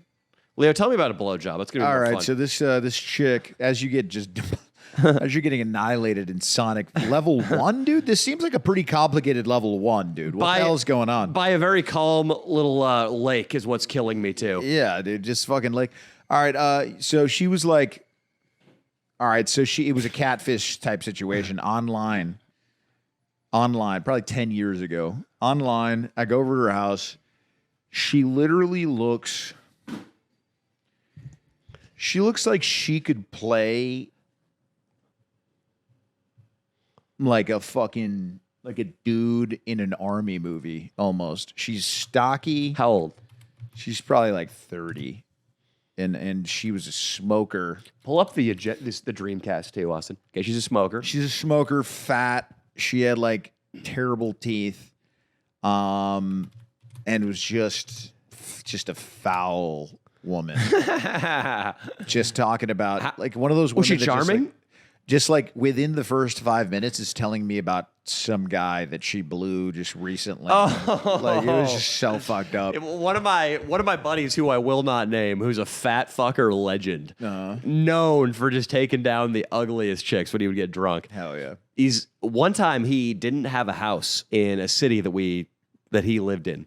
He didn't have a house, and for 5 nights he had to find places to sleep. Oh my God. And he just fucked fat girls for like 3 of those nights and Wow. slept with them. And I think the other 2 he might have stayed with his brother. Wow. But he one time brought a girl so fat to our house to fuck, I think she got stuck in the hallway. No, And to get helped down the stairs. We had a really narrow stair set. She couldn't make it Dude, down. That's unbelievable. She was covered in hickeys from another guy, though. Oh, come on. And he didn't care. See, that's why women are just lucky, dude. You guys don't know what it's like. You guys can just go out. Even the ugliest shit goes out, and still there's some guy that might offer her some dick that's like half handsome. Well, so this chick, how was the blowjob? It was phenomenal. Good blowjob? Yeah, she killed it. Like every. Do you have her fat girl. number? I do, probably. Should we call her? You know what? No, dude. Dude, will this be the best episode ever if you called this chick? Yeah, I don't remember. I don't remember her name. I'd have to look for it for a while, probably. Yeah, it's tough. I would- The names from way back then are Dude, tough I to don't. recall. Yeah, it's crazy how like if you guys are younger in your 20s and shit, and you remember a lot of high school, dude. By the time you're my age, I mean, how much do you really remember about Of high school? Yeah, I remember a couple of moments from every year, basically. exactly. But they're not even designated into years. Right. I just remember sort of like, okay, that was the second half of high school. I remember this one drama class. I remember getting blown in this one backyard. Then there was the night I got alcohol poisoning. Give us like, I mean, just for the sake of like just a mental exercise right now, let's both come up with like a fun high school story. You get like, do you want to make it sexual? I mean, my first blowjob wasn't in a staircase in high school. That was the first one ever. Yeah, so this was my story in high school. I hit puberty super late, and I had a really fucked up haircut. It looked like a lampshade over my Why head. did you have a fucked up hair? I mean, this was your choice. Has much changed? No, I mean, you have so much confidence. I mean, you know that it's like the next level when it's longer. It looks really dope, but you just can't stand it for jujitsu. So you have to get the peso pluma. But you're lucky peso made it huge. Yeah. Because half the nation's fucking has the haircut now. Yeah, so it's people fucking got to crazy. respect now. It's Yeah, the people peso respect cut. the peso cut. But anyway, go ahead. I'm trying to think of, because this story kind of has a happy. All right, yeah, I'll tell the story because it ends with me getting a blowjob from a chick who at the time was hot, and I'm reluctant to tell a story where I am so triumphant because those aren't as funny or as relatable as like I tried to fuck a fat girl and she told the entire school I had a small penis kind of stories. I get that, yeah. But so my freshman and sophomore year of high school, I got no attention from women. I was the anti-pussy. I remember I tried to, in 8th grade, we were sitting down with this chick, Jessica Gamboa. What was her fucking? Her name was like Jessica something, not Jessica Gamboa. It was something else. But her and Nick Otto were kind of flirting, and I just wanted attention from this girl so bad that I just blurted something. I just blurted. And I used to have a speech problem. They actually recommended me to speech class because my mind goes a million miles a minute, but my mouth couldn't keep up. And I would just say things like, yeah, but if you're just doing it like that, but there's we can't feel that way, Nick. Wow. And I blurted something like that. And this girl, Jessica, just looks me in the eye and goes, okay, you're scary. Don't talk to me. Oh my God. That's one of the worst rejections I've ever heard. Scary, creepy, got them all the time. Damn. I was not smooth in any way. Damn. And I desperately wanted chicks to like me. Couldn't pull it off, though. I was 120 pounds, skinnier than Dino. Dino looks like Mr. Olympia compared to how I looked my freshman year of high school. Damn. Real bad. And something happened, though, between my sophomore and junior year. I got my braces off, I cut my hair, and I started lifting weights. You got tall. You were taller, too. I was always tall, but I was this gangly tall. But I put on 25 pounds from lifting weights, mostly just eating. My mom would make me a milkshake every day after I got home from the gym. Nice. Fucking Smart. gains, right, bro? Yeah. So gains, yeah. I had this, I was basically a new guy my junior year. My game was still saltine caliber. I get that. Yeah, totally. But if I didn't talk myself out of pussy, I could occasionally get pussy. Yeah. And keep in mind, people, this was Casa Roble Fundamental High School, okay? I didn't grow up in Orange County or San Diego. Yeah. All of our chicks were relatively hot. Yeah. Which I'm very proud of that. I am like a guy who grew up in a war-torn country and learned to appreciate nothing. Yeah. Because our hot girls, quote unquote, would be Los Angeles fucking fives. They were not hot, but we had nothing to work with. So one of them, the hottest chick at the school, or one of the hottest chicks at the school, it was Shelly Besso was the undisputed hottest chick at our school. And then second place is this girl, but I'm not going to say her name because the story involves me hooking up with her. But He's probably said her name on this podcast before when he used to. That was his thing. I do. I used to fucking, That was his thing. First and last name for everyone. My God. But so her and I started walking. Like one day, her and I were walking. We had class together, and one day she made a joke about holding hands, like we were boyfriend and girlfriend. And I held her hand, and we walked all the way through Senior Square holding hands. Danny, the guy who this Jessica chick said is you're scary, don't talk to me ever again. The guy who had just gotten his braces off, who used to weigh 120 pounds, he's walking with this chick through Senior Square. And I was so uncomfortable and I felt so unworthy. And I remember that the next 2 weeks we walked to class together, I had to keep holding her hand because I didn't want to de-escalate. I wanted to keep moving towards sex, right, Leo? Yeah, of course. But it just, I was terrified, and I was like, fuck this, I should have never done this. I just want to be a virgin. I don't want to talk to girls anymore. There's so much pressure, dude. Yeah, it's weird. It's weird. High school's a weird time, man. And I went out into my backyard one day in the fall of 2006, and I remember looking at my parents' mulberry tree, which is still there, and just thinking, like, this might be my last afternoon as a virgin. Because that night we were going to a party, and this chick was going to be there. Okay, there was. So you were nervous. You were like nervous to do the act. Like, yes, it's crazy. It was just the fluid exchange. It's a lot. there was this kid. So we went to this party at our buddy, this guy's house, who was a skate guy who knew some of my friends. He went to a different school. I think he was graduated, but for some reason he would host our high school parties. It was borderline creepy. His mom lived there too, and so it was this guy's mom, the skater guy, and then a 30-year-old punk rocker who rented their third bedroom. Jesus. He wore steel-toed boots, identified as a skinhead, but insisted he wasn't racist. He was kind of like Nick Fuentes. He was like the Nick Fuentes of 2006. The hill he would die on was that skinhead is a working class movement and had no racial connotations. And I haven't looked into that enough to refute it, but that was his thing. He talked about it all the fucking time. He would like go up to 17-year-old girls and be like, "Hey, what's up? I'm Andy. I'm a skinhead. But no, I don't hate black people or gay people or anything." Like, I just like punk music. he would like tell 17-year-old girls he was a skinhead. I mean, we should do that as a bit, dude. I mean, why haven't we done that as a bit with skull caps on? Just like real good ones.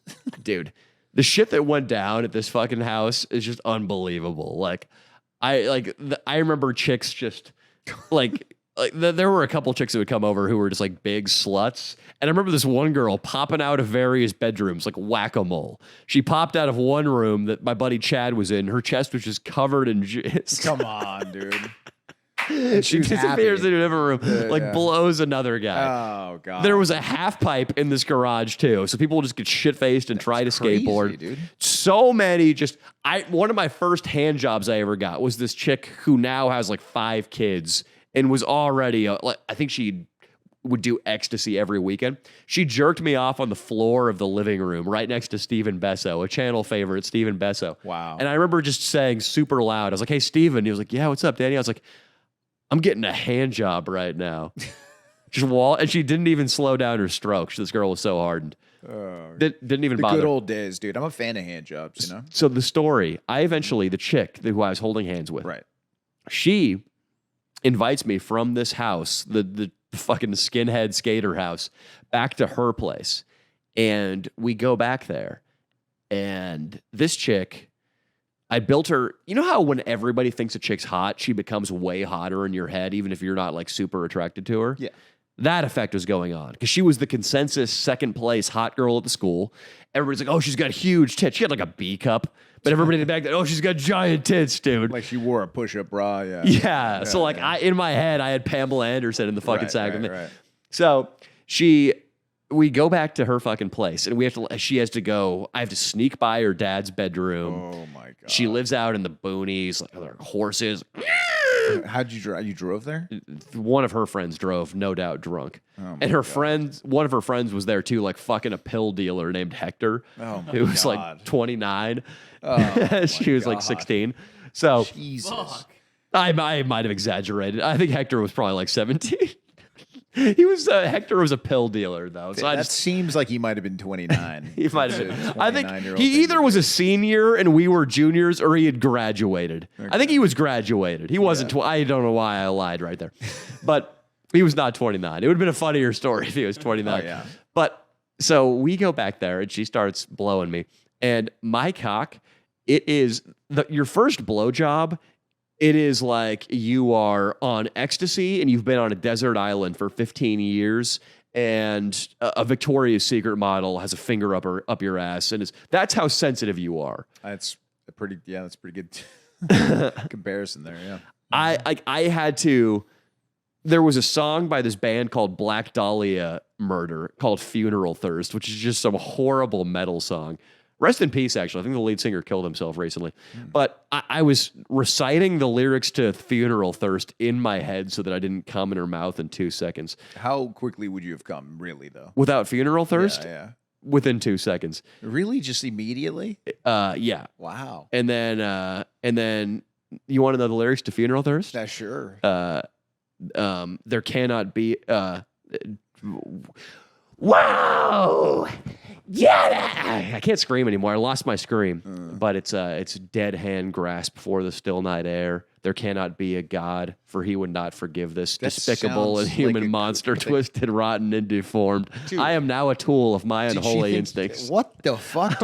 She thought you were possessed by the devil. I didn't say it aloud. It was in my head, dude. I hope you didn't. Jesus Christ. It was me thinking about baseball. But she wouldn't let me come. And I remember Smack That by fucking Akon was playing? It was playing in the room, dude. Smack Nice, That dude. by Akon. Great song, man. But Classic. she wouldn't even let me come. Really? She just like did it. She blew you for a little bit, and that was it. Yeah, yeah. Damn. And like it probably would My have. second blowjob was just a girl that blew me for a little bit and stopped. She was pretty hot, but she was one of the hotter girls in school. But she, yeah. Continue. Well, this girl, she had a falling out with Shelly Besso. Her and Shelly Besso were best friends, the two cheerleader girls. But then the one that blew me, she went bad. She broke bad, Leo. And they started a clan called the Sister Enners. That was what they called. They were all white girls. They called themselves the Sister Enners without saying Enners. They called they called themselves the N word. What? Dude, it was Orangevale. And one of them died on bad Xanax. One of them overdosed. They like all have nothing turned out well for the Sister Enners, dude. That is wild. Yeah, you know what's crazy though is most of the sluttiest girls I knew from high school are married with kids, dude. And Good families? Like good lives? Or did they I don't know settle? if the good. I think the guy. I mean, the guy isn't like a handsome guy. Like I'll say that he's older and Yeah. ugly. All of them married like an older That's a ugly. thing, dude. isn't it? Yeah, an older ugly dude will just marry like a younger With a slut. flame tattoo and a flat-billed hat? Yes. And he drives like a lifted truck? Yeah, that's very. Yes, even And out he's here, I know a couple like just like that. Yeah, And she is 27 and he is 48. yeah. And he's just an ugly truck bro. Yeah, pretty much, dude. It seems like a lot of girls end up doing that. Like Yeah. the girl that gets that had a lot of fun and like the local community is like, well, she might have herpes. You know, there was a girl that like So true. everybody banged, and that like, Including and then- Leandro Fabian Datavio. including myself. And then everybody was like, dude, I think she has herpes. And then I was like, and then obviously didn't have herpes. Can't be on The Batch if you have herpes. Is that but true? It's true. The herpes people hate The Bachelorette. What about oral ABC. That one is, dude, 85% of people have Sure, that. So sure, they can't sure. avoid that. Sure, So, sure. yeah. You can have that and be on The Bachelorette. Cool. You cannot have the herpes people? We should go to a herpes meeting. dude, yeah, we should go and pretend that we're, herpes positive, but then just fucking come out and peddle the other shit. Just make fun of them. Just make fun of them. Nah, dude. I heard that community goes crazy online, which is a good thing, dude. we should That's what find we them. need. Oh, you yeah, know I'm what going to I look mean? that up, dude. Herpes support unit. There are like a lot of chicks from where I'm from whose parents were like really religious and wouldn't allow them to be on birth control, and all of them just got knocked up like right out of high school. Yeah, that's funny how that works. But Leo, you're really onto something with the way older truck bro. That marries, this slutty younger, like just not like when she's like, what I mean young is like 27, like Yes. like it's borderline when she's 28, like when she's getting to the point where it's either she's going to be like a fucking like single forever and really bitter, or she just kind of just goes for it with this guy. you And know? oftentimes, too, she'll have a kid already from a long failed Yeah. relationship, Right, and the truck bro will swoop in and play house. Right. Yeah. Yeah. Exactly. Like we had two girls that went into porn directly, and both of them are married with kids, dude. And the guy definitely has tattoos and wears hats, bro. Like both of them are like that with trucks that were the flat bill, you're talking about. They they're look like definitely- Travis Barker without the good looks and fame and you money. nailed it. Yeah. And it's funny because you got NorCal versions of that guy, and then you got the SoCal versions of that guy, which they're not. Which like- is worse? They're worse. Yeah. And then they Which live is on worse? the- I'm asking. which is worse? Yeah. I think You haven't encountered, maybe in your travels with me, you have encountered some of them. Yeah. Tell me the traits of the SoCal truck bro. the SoCal truck bro, I mean, first of all, they're not going to live like in any part of the city which is kind of cool. They're only living like in the outskirts in like maybe like Chatsworth or like Valencia. And, I mean, a little too obsessed with their truck. You Yeah. know what I mean? Like their car is a fucking really big deal to Yeah. them. Like borderline their entire personality. Yeah. You know what I mean? And then like Every penny they make goes right into their truck. every penny they make goes right into their truck. Exactly. You nailed that. You worry, like for example, some of them still play on like they might on an opposing softball team actually that I play on. So I Yeah. see some of them from like way back and White Oakley glasses. Yes, dude. Always a dip in. still dipping, still smoking weed. and they have kids. Well. I'm just like, and you have kids, motherfucker. You know what I yeah. mean? Like, you're my age. After the game, you're just hitting a bowl by your car. Like, I'm like, dude, you have kids, dog. You know what I mean? But then it's Fed, like, there he is. There he is, fed. So we got a fucking. So you got this guy smoking after the game, and then what your mind goes to is just like, damn, I'm worried about the kids. You know what I mean? Like, they're growing up with this guy. He I don't know how he could be a good father. He probably has concussions from jumping his truck. I mean, we went out there. Austin and Dino were there when we was went wild. truck jumping with Mudflap. Those were truck bros, dude.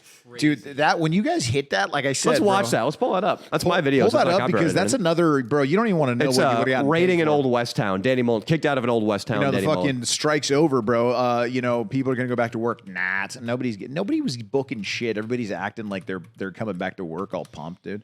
Yeah, as if dude, they have a 5-day-a-week gig. exactly, to go bro. to. You book something once a year, dog. But but for real, this right here, this is like a $5,000 stunt that you pulled, right? Like you would literally on set, you jump a car like that.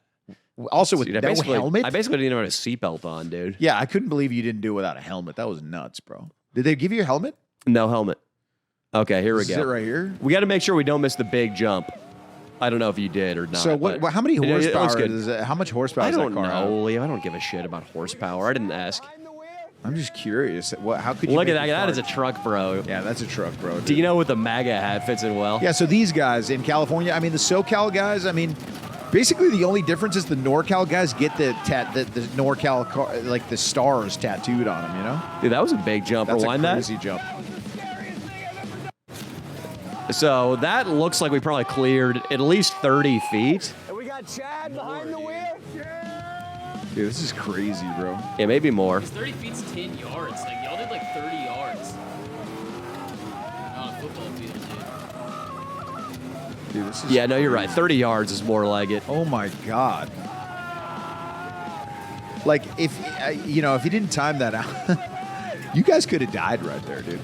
I kind of get it, though. I mean, look where we were. If you had this as your backyard and you live in Palm would do Springs, it. you might as well just get a truck and go fuck around. It is I love it. This is where we did the rat. You can cut it right now, Austin.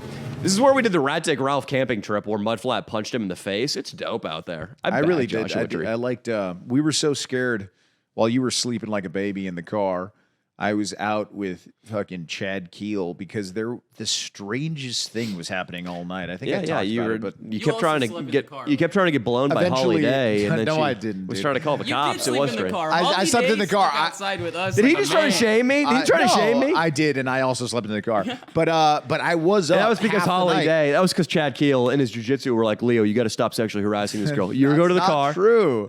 So Leo was like, I'll be in the car. and, Brooks was like actually Later. trying to convince her to go into the car. She's like, "You can go. You don't have to hang out with us anymore." And she's like, "No, it's okay."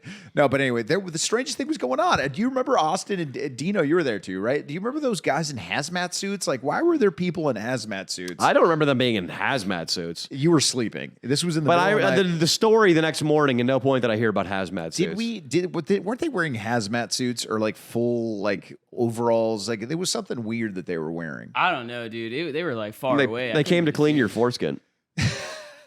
Funny. But yeah, we were just super worried about it. And then in the morning, they were just like a super like rich white couple with just like an electric car and like a great setup. And we were just like worried that they were going to come and kill us. You lost hours of sleep based on these Yeah. people driving a Rivian out into the desert. Probably- exactly a couple hours at least, dude. It was bullshit. Two retired biology teachers Exactly. out there enjoying nature. Pretty much, dude. Pretty much. Although it is kind of a dangerous place if you think about it, though. Like, come on. Like, if you really wanted to commit a crime, it wouldn't be a bad place to go and come up on, just, No, yeah. blindside some people. That reminds me, your explanation of why those people were safe. The novelist, what was his name? John Grisham, who wrote all the lawyer novels.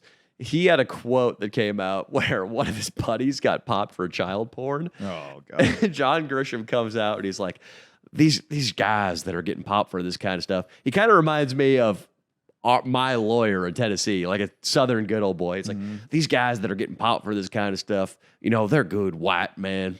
They just have they're good. They have a couple drinks and they get on these computers, this technology, and they start Googling. They start Googling, and then suddenly something comes up, and it's not their fault. They're good.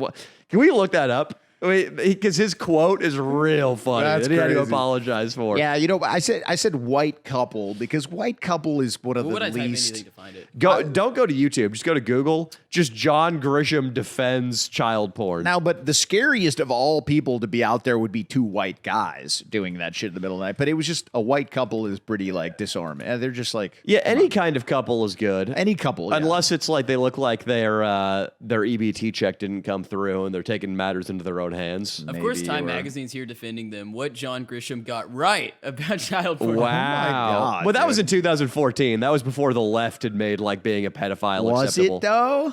Was Like, it? it's always been like. Okay, so let's check this out. CNN remarks on how child porn. rich is dude? He's got to be super. We have prisons now filled with guys my age, 60-year-old white men. Oh, it wasn't as bad as I thought. 60-year-old white men. So, I mean, there's definitely a racial undertone, but people slip up. No, still, it's pretty funny with his explanation for child porn. But they got online one night and started surfing around. Probably had too much to drink or whatever and pushed the wrong buttons and went too far and got into child porn. They deserve some type of punishment. But Is it 10 next? Is it years next to in the alt prison? key? Is that the child porn button, or is it Dude. next to the squiggly line key? I forget All which right. one. No one that gets caught for child porn, it's never like, oh, they went on a website. It's like they got caught with 18 terabytes Yeah, of child yeah. porn. Yeah. Dude, it's an addiction. It's like a weird, creepy addiction. It's also like a big market where they sell the tapes back and forth between each other. There's a lot of money there. That's Really? crazy, dude. You got to be. Louis C.K. had a bit about this he did on SNL where he's like, fucking a child must be so good because these guys know their life is going to be ruined and they're willing to risk it. Like if you're swapping, Dino, how do you do it?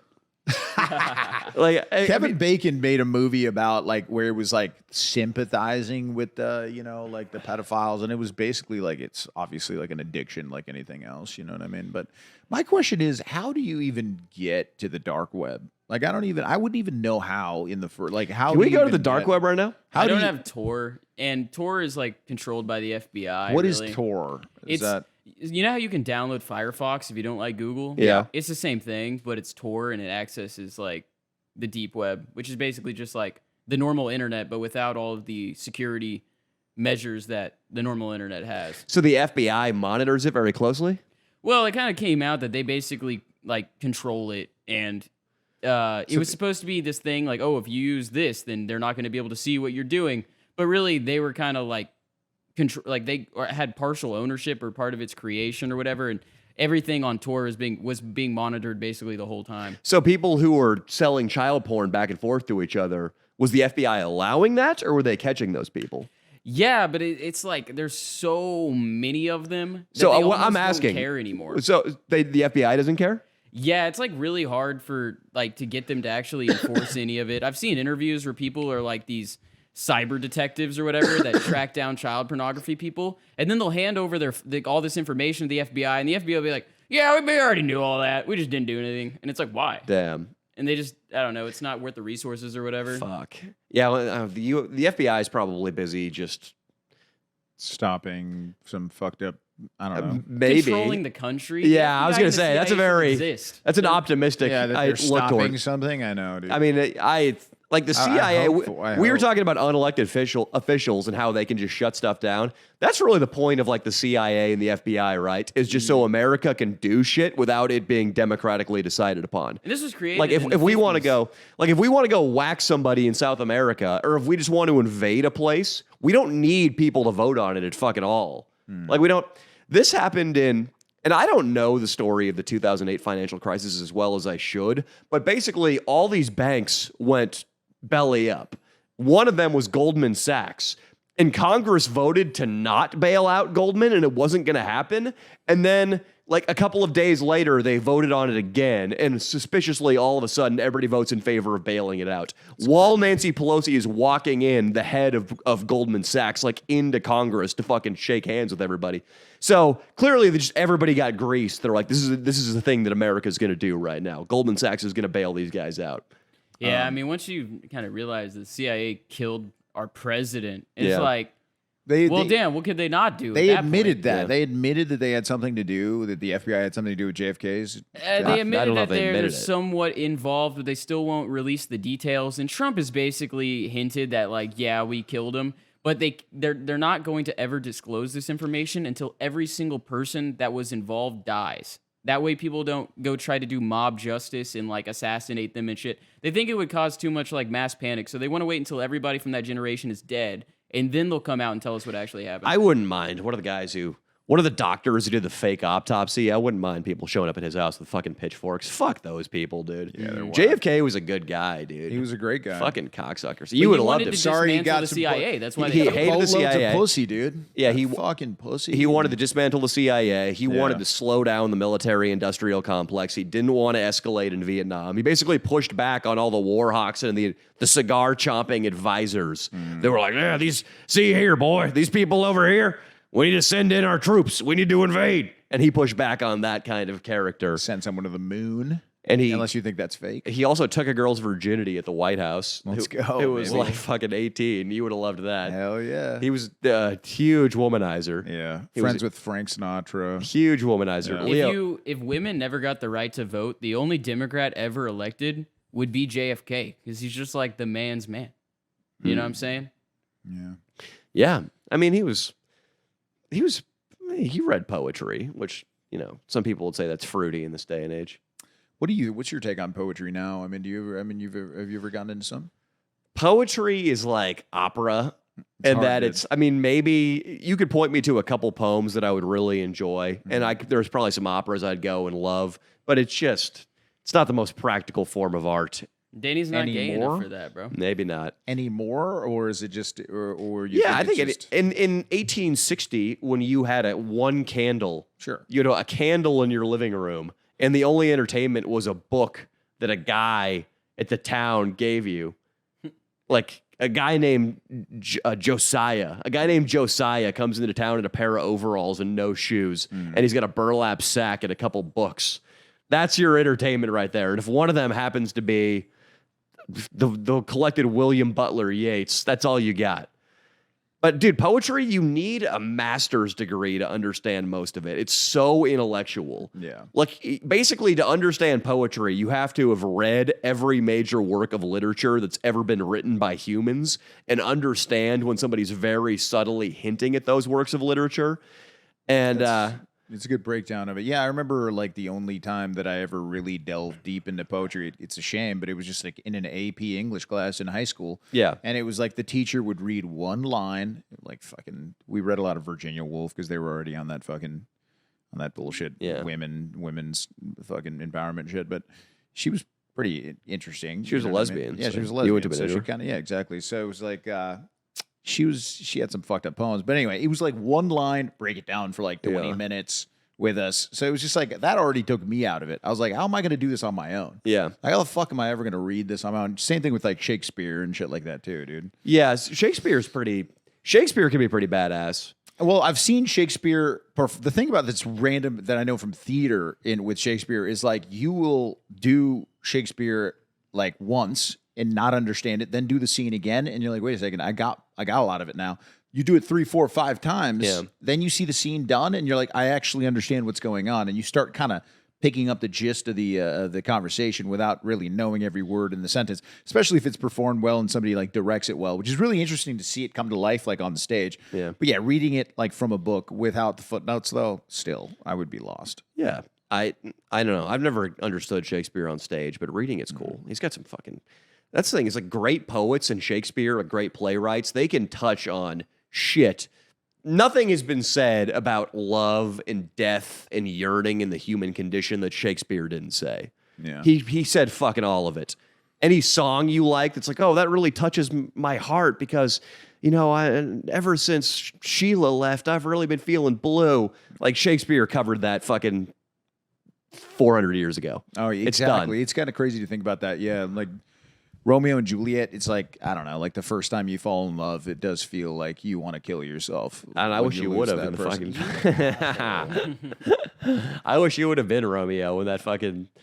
And she stabs herself, he drinks the poison, right? No. I forget which order. The only Shakespeare I've actually read painstakingly is Hamlet. Yeah, and it was amazing. It's got a great monologues in there that are phenomenal. Amazing, dude. Yeah. Like fucking insane. Like he's got the passage on whether or not he wants to kill himself, but then he's also got a passage on the futility of life where he's in the graveyard and he two knaves, as he puts it, these two grave diggers are just like have the IQ of a fucking earthworm, and they're just retarded. And Hamlet's like calling them retarded to their face, pretty much. But then they throw up a skull from the grave they're digging, and Hamlet recognizes that it was Yorick, his court jester, that was buried there. When Hamlet was a little child, Yorick would put Hamlet on his shoulders and carry him around and stuff.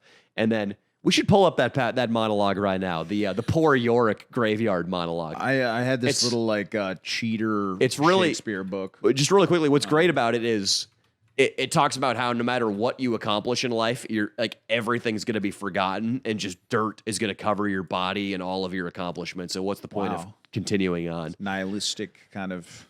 Oh, dude. Aren't you think a lot of comedians you got to think like that a little bit though, because you got to have that fuck it in your system. Think like what? Like kind of like that nothing matters in the end, because like so that kind of makes you want to be more free per se. I guess. I mean, yeah, I think it seems like a lot of comedians have a very self-destructive side.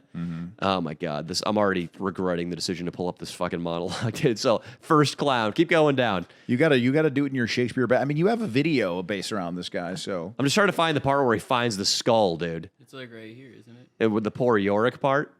That skull had a tongue. Oh, in it. There we go. That skull had a tongue in it and could sing once. How the knave jowls it to the ground, as if it were Cain's jawbone that did the first murder. It might be the pate of a politician, which this ass now overreaches. You just call the gravedigger an ass. So the skull could have belonged to a politician, but now this gravedigger is better than him. One that must circumvent God, might it not? It might, Lord, says Horatio, says Hamlet. Or of a courtier, which could say, Good morrow, sweet Lord. How dost thou, good Lord? This might be my Lord, such a one that praised my Lord, such a one's horse. All right, we're getting into the Shakespeare stuff I don't understand. Where's something I can understand? My lady Worms chapless knocked out the mazzard with the sexton's spade. Oh my God. I'm starting to be intimidated. Spade from a shrouding a pit of clay to be made. Throws up another skull. Keep going down. Where's Yorick, dude? Horatio. I don't know, dude.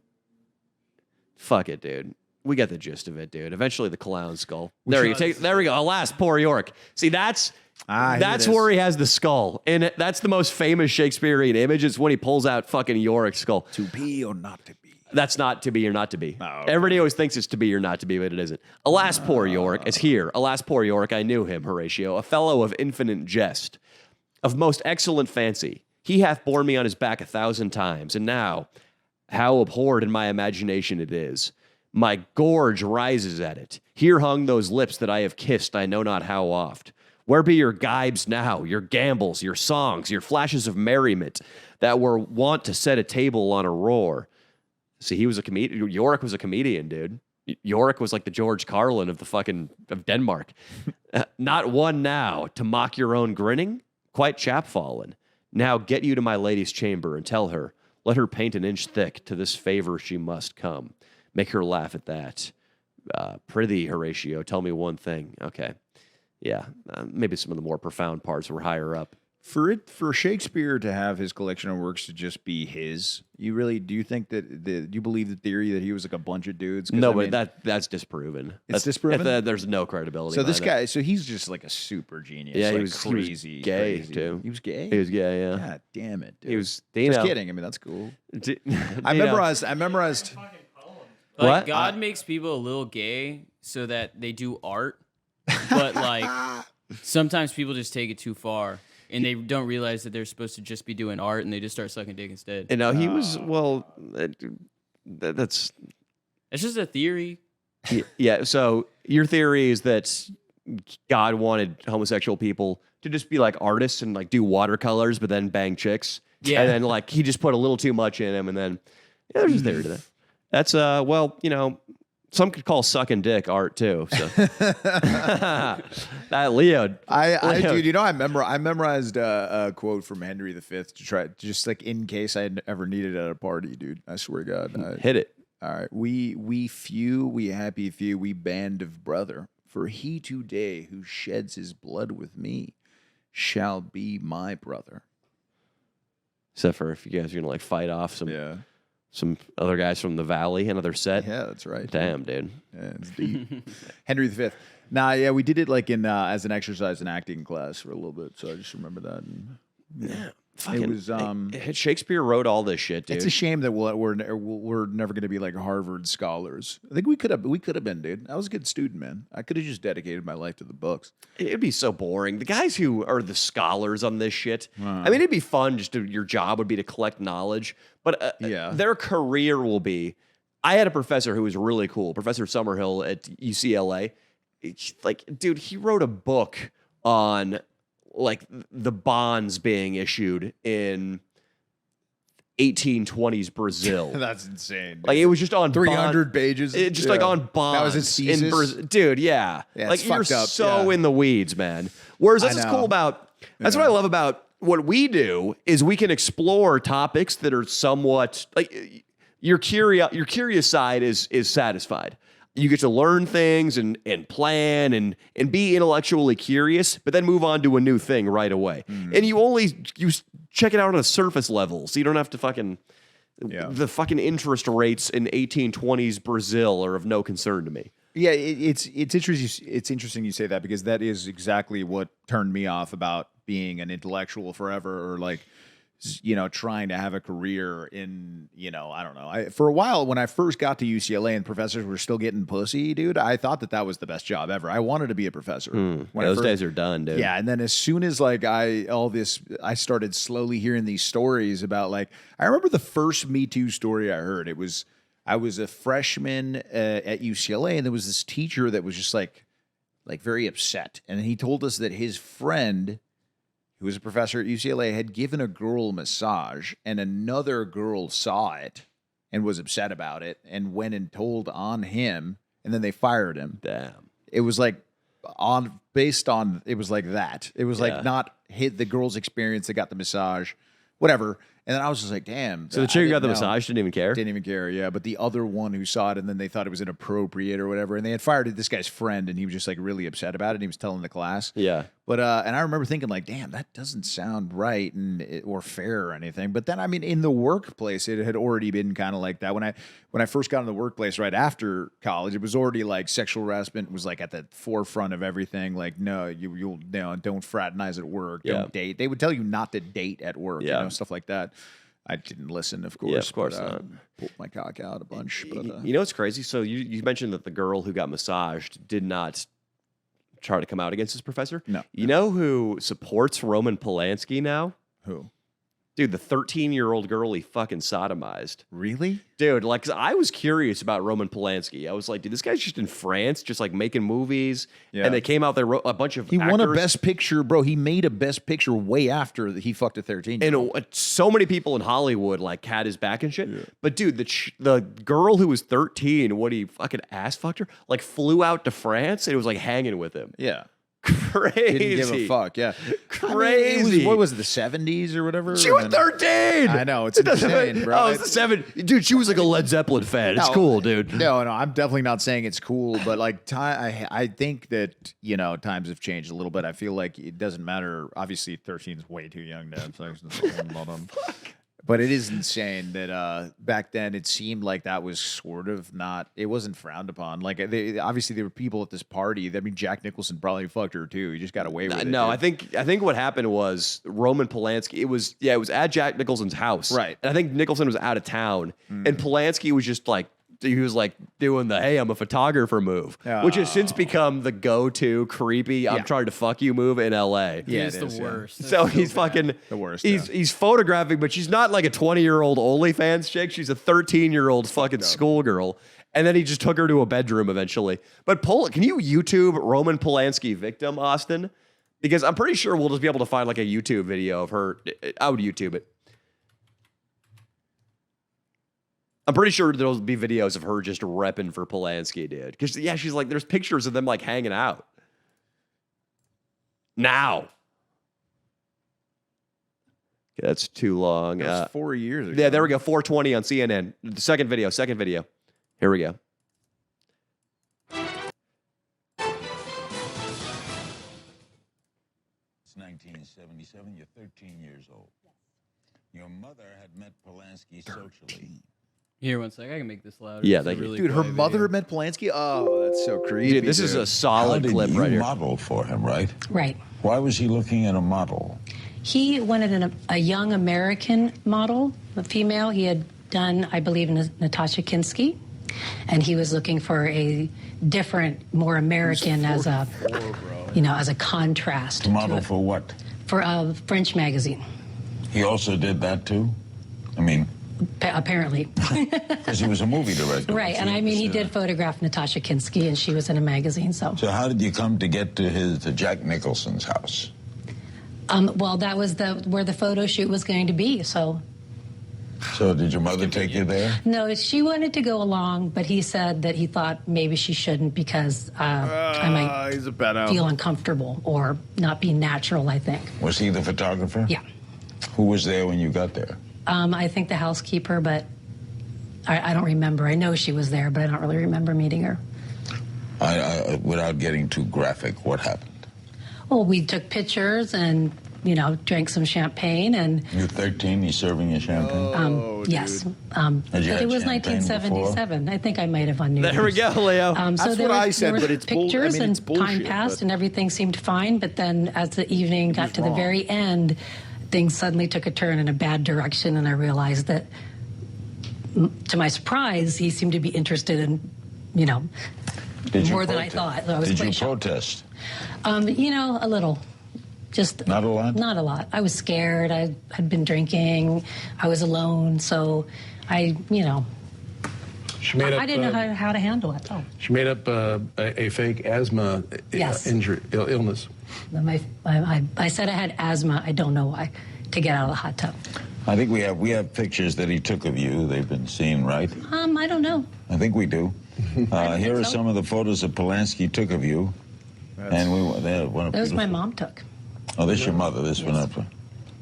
Right. What was going through your looked mind like when a he was fucking taking pictures child, of you? Did you want to be It a all model? seemed very professional. It was very professional. I felt like I wasn't doing a great job and not taking direction very well. I was like a little over my head. He was just giving direction, and I remember just thinking, I don't know if I'm really pulling this off or not. And it was all very professional until all of a sudden it wasn't. Now, you did 2 shoots, right? Yep. Was this occurring on the second one? This was the second one. So the first one went fine? The first one went fine. Nothing happened? Well, the first one went fine, and for some reason, I let him photograph me topless, and then I didn't tell my mom, and I don't know why. I don't know why I let him do it. I don't know why I didn't tell my mom. I didn't think there'd be a second photo shoot. I was really surprised that Was there champagne the first time? No. That was just like a test. So how much time interval between? I think a few weeks.